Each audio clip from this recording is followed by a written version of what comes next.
Viewers আসসালামু আলাইকুম। বিডিএনএস বাংলা নিউজে আপনাকে স্বাগত জানাচ্ছি। শুরুতেই থাকছে আজকের গুরুত্বপূর্ণ সংবাদ শিরোনাম, পরে থাকবে এ নিয়ে বিস্তারিত। সংসদে বাজেট পেশ করেছেন অর্থমন্ত্রী। আরও জানাবো, সাধারণ মানুষের নয় সরকারের মদতপুষ্টদের উন্নয়ন হচ্ছে বললেন ফখরুল। আরও জানাবো, করোনার প্রকোপ বৃদ্ধি, সাতক্ষীরায় এক সপ্তাহের লকডাউন ঘোষণা। আরও থাকছে উন্নয়ন বাজেটে সর্বোচ্চ বরাদ্দ পরিবহন ও যোগাযোগ খাতে। আরও জানাবো, চীনের নতুন যুদ্ধের দেবতা যুক্তরাষ্ট্রের উদ্বেগ। এবং সবশেষ জানাবো, ভারতে করোনায় আরও 2887 জনের মৃত্যুর রেকর্ড। এতক্ষণ শুনছিলেন সংবাদ শিরোনাম, এবার দেখুন এ নিয়ে বিস্তারিত সংবাদ। আর প্রতি ঘন্টার আপডেট নিউজ পেতে আমাদের চ্যানেলটি সাবস্ক্রাইব করে পাশে থাকা বেল বাটনটি বাজিয়ে দিন। আর পুরো নিউজটি দেখতে অবশ্যই ভিডিওটি শেষ পর্যন্ত দেখুন। এদিকে 2021-22 অর্থবছরের প্রস্তাবিত 6,03,681 কোটি টাকার বাজেট পেশ করেছে অর্থমন্ত্রী আ.ফ.ম. মুস্তফা কামাল। জীবন ও জীবিকার প্রাধান্য আগামীর বাংলাদেশ শীর্ষক প্রস্তাবিত বৃহস্পতিবার বেলা ৩টার দিকে জাতীয় সংসদের অধিবেশনে বাজেট বক্তৃতার মাধ্যমে প্রস্তাবিত বাজেট পেশ করেছেন তিনি। অর্থমন্ত্রী হিসেবে তার এটি তৃতীয় budget. Speaker doctor Shirin Sharmin চৌধুরীর সভাপতিত্বে শুরু হওয়া অধিবেশনে উপস্থিত রয়েছেন প্রধানমন্ত্রী শেখ হাসিনা। মন্ত্রীদের মধ্যে উপস্থিত রয়েছেন মুক্তিযুদ্ধ বিষয়ক মন্ত্রী আ.ক.ম. মোজাম্মেল হক, সড়ক পরিবহন ও সেতুমন্ত্রী ওবায়দুল কাদের, কৃষিমন্ত্রী ডাক্তার আব্দুর রাজ্জাক, আইনমন্ত্রী আনিসুল হক, পরিকল্পনামন্ত্রী এম.এ. মান্নান, পররাষ্ট্রমন্ত্রী এ.কে আব্দুল মোমেন, তথ্যমন্ত্রী ডাক্তার হাসান মাহমুদ প্রমুখ। এর আগে বৃহস্পতিবার দুপুরে সংসদ ভবনে অনুষ্ঠিত মন্ত্রিসভার বৈঠকে এ অনুমোদন দেওয়া হয়। প্রধানমন্ত্রী শেখ হাসিনার সভাপতিত্বে এতে অংশ নেন মন্ত্রিসভার সদস্যরা। প্রতি বছর বাজেট ঘোষণার দিন মন্ত্রিসভার বিশেষ বৈঠক বসে, সেখানে বাজেট অনুমোদন দেওয়া হয়। 2 জুন বিকাল 5টায় জাতীয় সংসদ ভবনের অধিবেশন কক্ষে স্পিকার ডাক্তার শিরীন শারমিন চৌধুরীর সভাপতিত্বে বাজেট অধিবেশন বসে। অধিবেশনের দ্বিতীয় দিনে আজ নতুন অর্থবছরের প্রস্তাবিত বাজেট উত্থাপন করেন অর্থমন্ত্রী আ.ক.ম. মোজাম্মেল হক। এদিকে এখন সাধারণ মানুষের নয় সরকারের মদতপুষ্টদের উন্নয়ন হচ্ছে বলে মন্তব্য করেছেন বিএনপির মহাসচিব মির্জা ফখরুল ইসলাম আলমগীর। তিনি বলেন, সরকার যে বলছে উন্নয়নের কথা, সে উন্নয়ন কার? সেই উন্নয়ন শুধু যারা এই সরকারের মদতপুষ্ট, যারা সরকারের প্রশ্রয় পেয়েছে, আশ্রয় রয়েছে, তাদের বৃদ্ধি হচ্ছে। সাধারণ মানুষের কোনো স্থান নেই। এই অবস্থার পরিবর্তন ঘটাতে হবে বলে উল্লেখ করেছেন মির্জা ফখরুল ইসলাম আলমগীর।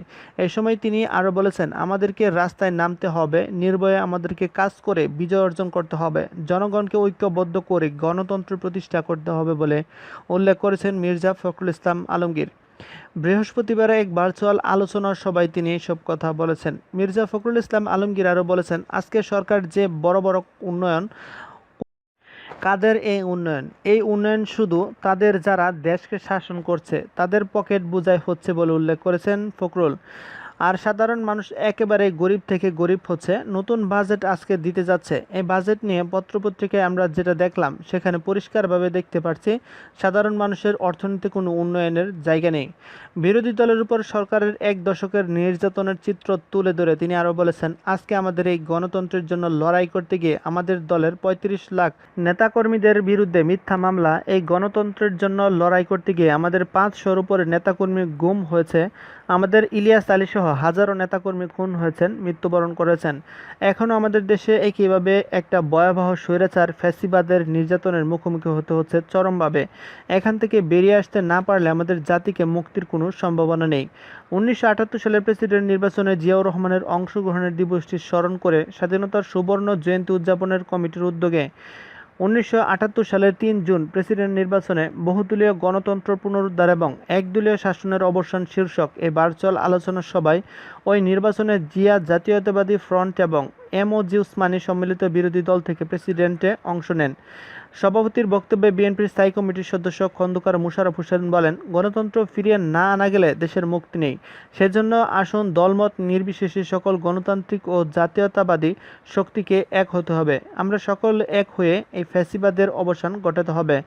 গণতন্ত্র ফিরিয়ে আনতে হবে। গণতন্ত্রের নেত্রী বেগম খালেদা জিয়াকে মুক্ত করতে হবে। মুক্তিযুদ্ধের ইতিহাসকে সরকার বিকৃত করে নতুন প্রজন্মকে বিভ্রান্ত করছে বলে অভিযোগ করেছেন খন্দকার মোশাররফ হোসেন। নাগরিক ঐক্যের আহ্বায়ক মাহমুদুর রহমান মান্না এ সময় বলেছেন, আজকে যে পরিস্থিতি, বিএনপির এই উপলব্ধি আমার ভালো লাগেছে যে গণঅভ্যুত্থান ছাড়া গণতন্ত্র পুনরুদ্ধার হবে না। সেই গণঅভ্যুত্থান কী রকম করে হবে, সেটা কি আরব বসন্ত আমাদের উদাহরণ, সেটা কি মিয়ানমার আমাদের উদাহরণ, অথবা দিল্লিতে যে আন্দোলন 6 মাস হয়েছে সেটা আমাদের উদাহরণ? মিয়ানমার সফল হয়নি, এখন পর্যন্ত দিল্লিতে সফল হয়নি।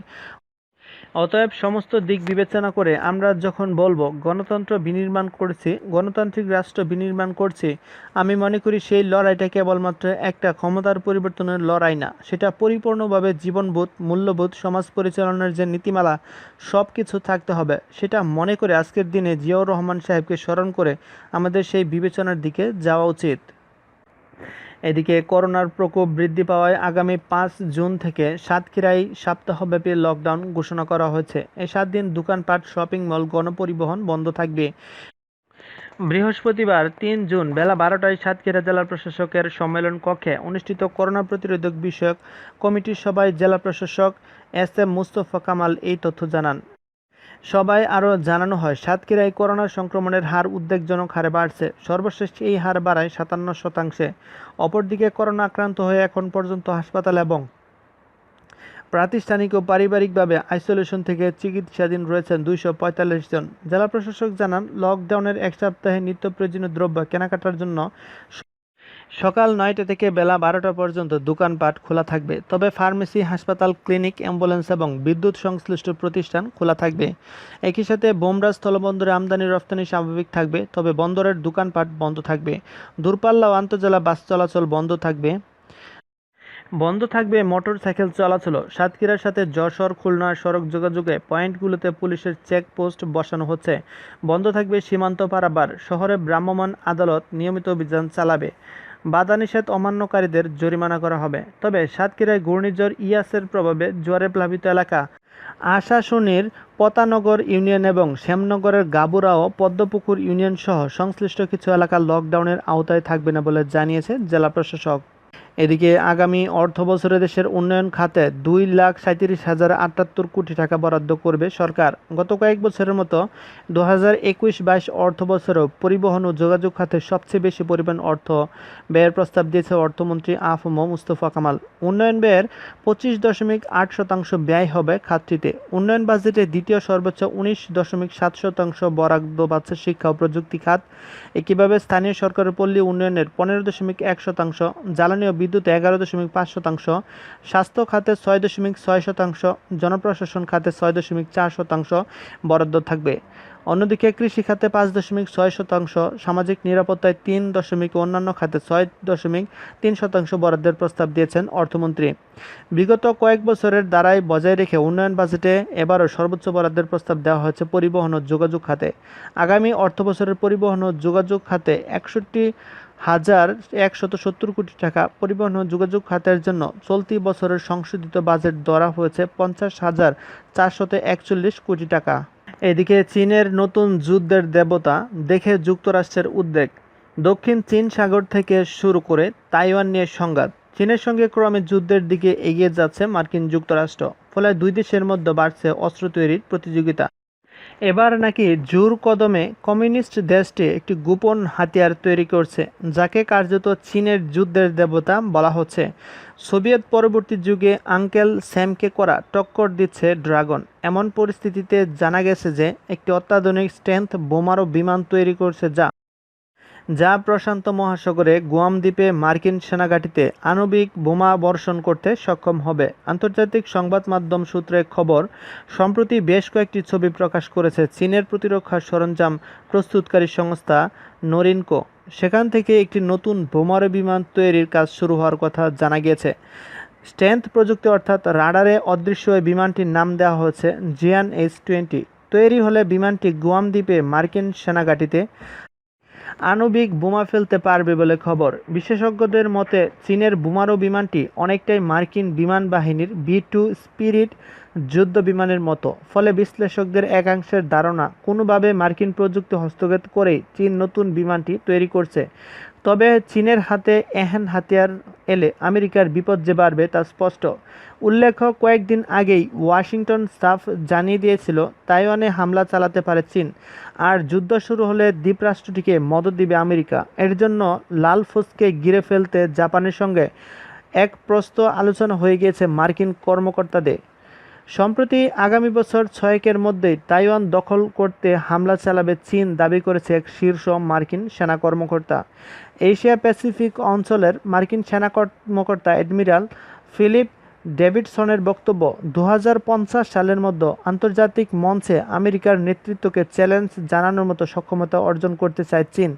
তারা আন্তর্জাতিক আইন সেই অর্থে মানে না। এই বিষয়ে আমি উদ্বিগ্ন। আমার মনে হয় আগামী 6 বছরের মধ্যে তাইওয়ান দখল করতে হামলা চালাবে চীন। ফলে দুই দেশের মধ্যে পরিস্থিতি যে অত্যন্ত উদ্বেগজনক তা স্পষ্ট।